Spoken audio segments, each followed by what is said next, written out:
Spencer. This is Zoro. Hey, thanks so much for sending in your demo DVD. It was great to watch you play and feel your spirit. I could tell you're a guy who likes to groove. To compliment you, it was impressive to see that you didn't overplay and that you played very few fills and that you just really sat on the groove.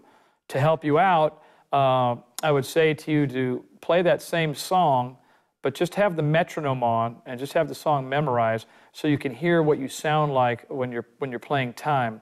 Because quite frequently on a lot of those fills you were rushing, you were getting ahead of the beat. And sometimes that's hard to tell when you're playing along to a track because you're just having a good time. But when you play along to the metronome is very revealing. The metronome is very much like standing in front of the mirror naked. It's going to tell the truth. It can't lie. So I suggest that you play those tracks and songs like that with the metronome at the same tempo of the song, and then listen to yourself on tape, just playing the groove, and listen to your fills, and you'll hear where they rush. These are all problems that are common to all drummers, especially when you're younger.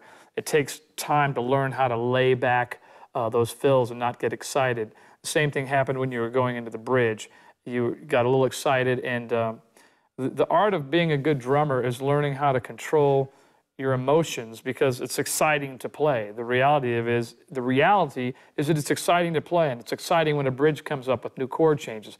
So what you have to do is you have to learn how to contain that excitement, but without losing the enthusiasm, because you don't want to play like you don't care, and you don't want to sound like you're bored.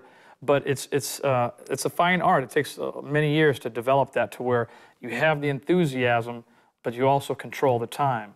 The time is the most important thing that I noticed on the DVD that you need to work on. Fills are harder than playing straight time. I mean, it's easier to keep a pocket with the groove. Where we all mess up is when we do fills because they're very revealing. There's nothing holding the time in. You're standing out there bare naked. So fills are the great challenge. So I would suggest to you to put that metronome on and practice fills at different tempos and listen to yourself. The art of laying back is really the art of being a great drummer because 99% of drummers rush. And so we're already pre-wired to rush, so then we have to learn how to lay back.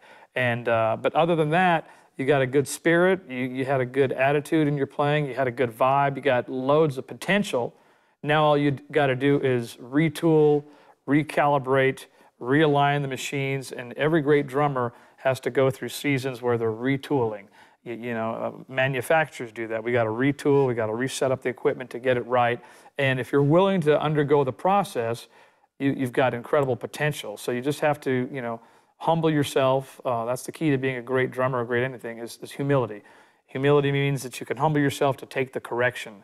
And obviously you're humble enough to send your DVD in.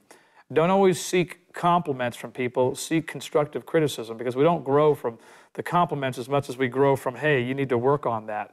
And if you pay attention to what people are saying, you'll grow super fast. And so just humble yourself and receive the instruction and you'll go far. But I was impressed with your overall feel and your overall spirit. Fills is something we're all working on. I'm still working on them, trying to get them to be right perfectly in time, but still be enthused. So have a great session when you go back and practice, and hopefully those time exercises will help you. Take care and God bless.